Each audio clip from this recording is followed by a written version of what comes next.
Hi friends, welcome back to my YouTube channel soldier BVK vlogs. ఎలా ఉన్నారు friends? నేనైతే బాగున్నాను, మీరు కూడా బాగుంటారని చెప్పి అయితే ఆశిస్తున్నాను అండ్ కోరుకుంటున్నాను. సో 37,000 మంది సబ్స్క్రైబర్స్ అంటున్నావు ఏంట్రా, మీ ఛానల్లో కనీసం 100 మంది కూడా లేరని అనుకోవచ్చు మీరు. ఈ ఛానల్ అయితే కాదండి, నాది వేరే ఛానల్ ఇంతకు ముందు ఉండింది. ఒక channel soldier Vinay life style అని చెప్పి ఒక ఛానల్ ఉంది. దాంట్లో 37,000 మంది అయితే సబ్స్క్రైబర్లు ఉన్నారు అండ్ ఛానల్ మానిటైజేషన్ అయిపోయింది. యూట్యూబ్ నుంచి కూడా శాలరీ కూడా స్టార్ట్ అయింది అనమాట. సడన్ గా మనకు మెయిల్ వచ్చింది, ఇట్లా నీ ఛానల్ మానిటైజేషన్ తీసేసామని చెప్పి. అది నేను రెండు మిస్టేక్స్ చేశాననమాట. 2 తప్పులైతే చేశాను. ఆ తప్పులు ఏంటని చెప్పి నేను ఈ వీడియో అయితే మీకు ఎక్స్‌ప్లెయిన్ చేస్తాను. సో, నేను ఆల్రెడీ ఈ వీడియోని అప్‌లోడ్ చేశాను. నేనేం మిస్టేక్ చేశానని చెప్పి ఈ ఛానెల్‌లో అప్‌లోడ్ చేశాను. అది ఎక్కువ మందికి రీచ్ అవ్వలేదనమాట. ఎందుకు రీచ్ అవ్వలేదు అనంటే, యూట్యూబ్ అతను ఒక వీడియోని ఎక్కువ మందికి రీచ్ చేయాలంటే మనం చేయాల్సిన పనేంటి? ఆ ఛానెల్‌కి ఎక్కువ లైక్స్ ఉండాలి అండ్ కామెంట్స్ ఉండాలనమాట. సో, ఆ 2 ఆ వీడియోస్‌కి రాలేదు. ఆ వీడియోస్‌కనే కాదు, ప్రతి వీడియోకి కూడా మనకు అంత తక్కువ ఉంటాయి. ఎందుకంటే మాలాంటోళ్ళని ఆదరించేటోళ్ళు చాలా తక్కువ మంది ఉంటారనమాట. సో, ఆ తక్కువ మందిలో గూడా మాకంటూ కొంతమంది సెపరేట్ ఉంటారు గదా! వాళ్ళు కొంచెం మనల్ని కొంచెం ఆదరిస్తున్నారు గాబట్టి 2 సంవత్సరాల్లో 37,000 మంది దాకానే నేను పోగలిగాను. ఓకేనా? సో, నేను ఈ వీడియో మళ్ళీ నేనెందుకు అప్‌లోడ్ చేస్తున్నానంటే, నాలాంటి తప్పులే కొత్త యూట్యూబర్స్ ఎవరైతే వస్తారో వాళ్ళు చేస్తున్నారు. అండ్ చిన్న యూట్యూబర్స్ నాలాగా చిన్న యూట్యూబర్స్ ఉంటారు కదా! వాళ్ళు చేస్తున్నారు. ప్రతి ఒక్కరు ఈ మిస్టేక్ చేస్తున్నారు కాబట్టి, సో, వాళ్ళ దాకా ఈ వీడియో వెళ్ళాలని చెప్పైతే ఆశిస్తున్నాను. సో, ఎవరైతే ఇప్పుడు వీడియో చూస్తున్నారో ఖచ్చితంగా కామెంట్ అయితే ఇవ్వడానికి ట్రై చేయండి. లైక్ అయితే ఇవ్వండి. అండ్ మాలాంటోళ్ళకి అండ్ అంటే నాలాంటోళ్ళంటే నాలాంటి చిన్న యూట్యూబర్సు మీరేదైనా కామెంట్ పెట్టారనుకో, ఆ కామెంట్ రాగానే భలే ఫేస్‌లో ఒక చిన్న ఆనందం వస్తదండి. అందరి గురించి అయితే నాది ఇది గాని నాకైతే మాత్రం ఎవరైనా కామెంట్ చేస్తే, అది కామెంట్ రాగానే చూడగానే ఒక చిన్న హ్యాపీనెస్ వస్తది. ఎవరైనా కామెంట్ చేస్తే. ఎందుకంటే నాకు తక్కువ కామెంట్స్ వస్తుంటాయి. తక్కువ లైక్స్ వస్తుంటాయి. సో, ట్రై చేద్దాం, ఈ వీడియోలో ఏమైనా కొంచెం ఇంప్రూవ్ అయితాయేమో, లైక్స్ అండ్ కామెంట్స్ ఏమైనా ఎక్కువ వస్తాయేమో చూద్దాము. సో, ఇంక వీడియోలోకి వెళ్ళిపోదాం మనము. నేను చేసిన మిస్టేక్స్ ఏంటి అని చెప్పేసి.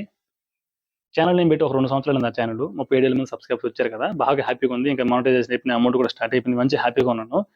సో, సడెన్‌గా ఇట్లా వచ్చిందనమాట. ఏంటి, రీయూజ్డ్ కంటెంట్ అని చెప్పి. ఈ రీయూజ్డ్ కంటెంట్ ఏంటబ్బా అని చెప్పి నాకేం అర్థం కాదు. యూట్యూబ్‌లో చెక్ చేసి చూస్తే దాంట్లో ఏముంది, నువ్వు ఏదైనా ఆల్రెడీ వేరే ఛానెల్ వీడియోస్ కానీ ఇట్లా అప్‌లోడ్ చేసి పెట్టుంటారు. సో, దానివల్ల రీయూజ్డ్ కంటెంట్ అని వస్తదని చెప్పడం వల్ల వెంటనే నేను అప్పుడు థింక్ చేశాను. నా మైండ్‌కి కలిగింది. ఆ 2 వీడియోస్ నేను యూట్యూబ్‌లో ఒక వీడియో నువ్వు అమ్మాయి డాన్స్ చేయడం గాని, లేదా బెస్ట్ మెసేజెస్ వీడియో గాని, కామెడీ వీడియోస్ గాని ఎక్కువ మంది పెట్టుకుంటారనమాట. ప్రతి ఒక్క ఛానెలోళ్ళు ఎక్కువ మంది దాని వీడియో వైరల్ అవుతుంటది. ఆ వీడియో వైరల్ అవుతుంటది కదా! అట్లాంటి వీడియోని నేను ఒక వీడియోని డౌన్‌లోడ్ చేసి చిన్నపాటి ఎడిటింగ్ చేసి అప్‌లోడ్ చేసుకున్నా. అప్‌లోడ్ చేసినప్పుడు ఏమైంది, యూట్యూబ్ వోడు చెక్ చేస్తారు కదా! చెకింగ్ అని చెప్పి వస్తది కదా! తర్వాత నో ఇష్యూస్ అని వస్తది కదా! నో ఇష్యూస్ అప్‌లోడ్ చేసుకోవచ్చు ఏమో వచ్చినప్పుడు నేనప్పుడు అనుకున్నా, ఓహో! ఒకవేళ కాపీరైట్ కానీ, లేదా రీయూజ్డ్ కంటెంట్ గాని ఇంకా ఏమైనా ఉంటే మాత్రం అప్పుడు వచ్చేస్తది. అక్కడ చూపిచ్చేస్తడు. సో, యూట్యూబ్ అతను నాకు చూపించలేదంటే, నేను చేశాను కదా చిన్న ఎడిటింగ్సు. సో, దానివల్ల వీడియో మారిందేమో, వాడు అతను గుర్తుపట్టలేదేమో అని చెప్పేసి నేను అప్‌లోడ్ చేసేసాను. సో, అది మిలియన్స్‌లోకెళ్ళింది. అలాగే ఇన్‌స్టాగ్రామ్ నుంచి కూడా ఒక వీడియో డౌన్‌లోడ్ చేసుకున్నా. చిన్న వీడియో డౌన్‌లోడ్ చేసుకొని దాంట్లో కూడా చిన్నవి ఎడిటింగ్ చేసి అప్‌లోడ్ చేశాను. సేమ్ ఎటువంటి ఇష్యూస్ అయితే చూపించలేదు. అప్‌లోడ్ చేసిన తర్వాత అది లక్షల్లోకెళ్ళిందన్నమాట వ్యూస్. సో, ఎప్పుడైతే ఇది మిలియన్స్‌లోకి, ఇది లక్షల్లోకెళ్ళిపోయిందో, మనకు మానిటైజేషన్ అయిపోయింది కదా మన ఛానెల్‌కి. డాలర్స్ ఎక్కువొస్తున్నాయి. అప్పుడు యూట్యూబ్ అతను ఏం చేస్తాడు, మన ఛానెల్‌ని ప్రాపర్‌గా చెక్ చేస్తాడు. ఎప్పుడైతే మనకి ఎర్నింగ్ స్టార్ట్ అయిపోతదో, అప్పుడు మనకు మన ఛానెల్‌ని ప్రాపర్‌గా చెక్ చేస్తాడన్నమాట యూట్యూబ్ అతను. అంతకుముందు అంతగా పెద్దగా పట్టించుకోడు. సో, అప్పుడు నాకు ఇట్లా రీయూజ్డ్ కంటెంట్ అని చెప్పి వచ్చిందన్నమాట. మీ ఛానెల్ రీయూజ్డ్ కంటెంట్ రావడం వలన, రీయూజ్డ్ కంటెంట్ కారణంగా ఆ మోనటైజేషన్ మీ ఛానెల్ నుంచి తీసేస్తున్నాం. మీ ఛానెల్‌కి మోనటైజేషన్ తీసేస్తున్నాం అని చెప్పైతే మనకు మెయిల్ వచ్చిందన్నమాట. సో, వేరే వాళ్ళని, తెలిసిన వాళ్ళని మనం యూట్యూబ్‌లో అడగడం జరిగింది. అడిగితే వాళ్ళు ఏమన్నారంటే, "అదేం గాదు. మళ్ళీ నువ్వు 4000 అవర్స్ 4000 గంటలు మీకు టార్గెట్ ఇస్తారు. ఆ 4000 గంటలు మళ్ళా నువ్వు కంప్లీట్ చేసిన తర్వాత మళ్ళీ మానిటైజేషన్‌కి అప్లై చేసుకోవచ్చు" అని చెప్పారు. ఇంక కొంతమంది ఏం చెప్పారంటే, ఓకే, ఆ వీడియోస్ ద్వారా ఎవరైతే సబ్‌స్క్రైబర్స్ వచ్చారో వాళ్ళందరూ మళ్ళీ తగ్గిపోతారనమాట. ఎంతమంది వచ్చారో అంతమంది తగ్గిపోతారు. ఛానెల్‌కైతే ఏం గాదు. నువ్వు మళ్ళా మానిటైజేషన్‌కి అప్లై చేసుకోవచ్చు. 4000 గంటలు అయిపోయిన తర్వాత కనిపెట్టిన తర్వాత అప్లై చేసుకోవచ్చు అని చెప్పారనమాట.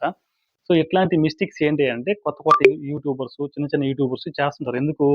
అరే, మన వీడియోస్ పెడుతుంటే మనకి వ్యూస్ రావట్లేదు, సబ్‌స్క్రైబర్స్ పెరగట్లేదు అని చెప్పేసి అట్లాంటి వీడియోస్ పెట్టడం వల్ల వ్యూస్ వస్తే సబ్‌స్క్రైబర్స్ పెరుగుతున్నారని చెప్పేసి వేరే వాళ్ళ వీడియోస్ పెడతా ఉంటారనమాట. సో, అట్లాంటి మిస్టేక్స్ మీరు చేయొద్దు. మీ ఛానెల్‌లో మీ వీడియోసే పెట్టుకోండి. ఫస్ట్ వ్యూస్ తక్కువ రావచ్చు, సబ్‌స్క్రైబర్స్ తక్కువ రావచ్చు.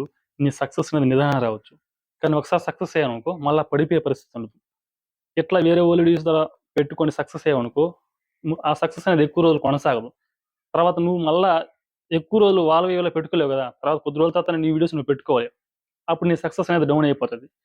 అదే నీ వీడియోస్ స్టార్టింగ్ నుంచి పెట్టుకున్నావనుకో, ఒకసారి సక్సెస్ అయితే నీ సక్సెస్ అని ముందుకు పోతూనే ఉంటదనమాట. డౌన్ అయ్యే పరిస్థితి ఉండదు. సో అదనమాట. అది నేను తెలుసుకున్నాననమాట. అందుకని చెప్పి ఈ ఛానెల్‌లో ఓన్లీ నా వీడియోస్ మాత్రమే పెట్టుకోవాలని ఫిక్స్ అయిపోయాను. ఇంకా ఆ ఛానెల్‌ని కొంచెం డౌన్ అయింది దాన్ని రన్ చేయడం. చూద్దాం మరి దాన్ని కూడా ట్రై చేస్తున్నాను. అదొచ్చేసి సోల్జర్ వినయ్ లైఫ్ స్టైల్ అనమాట. దాన్ని కూడా ట్రై చేస్తున్నాను. సో దీనికి కూడా మీరు సపోర్ట్ చేస్తారని చెప్పి అయితే ఆశిస్తున్నాను. సో వీడియో చూస్తున్న ప్రతి ఒక్కరు ఛానల్‌ని ఖచ్చితంగా సబ్స్క్రైబ్ చేసుకోండి. అండ్ వీడియోకి లైక్ చేసి కామెంట్ అయితే ఇవ్వండి. మీ అమూల్యమైన కామెంట్‌ని ఒకసారి చూసి నా ఫేస్‌లో సంతోషాన్ని నింపుకోవాలనుకుంటున్నాను. ఓకేనా? Bye friends. మళ్ళీ నెక్స్ట్ వీడియోలో కలుద్దాం.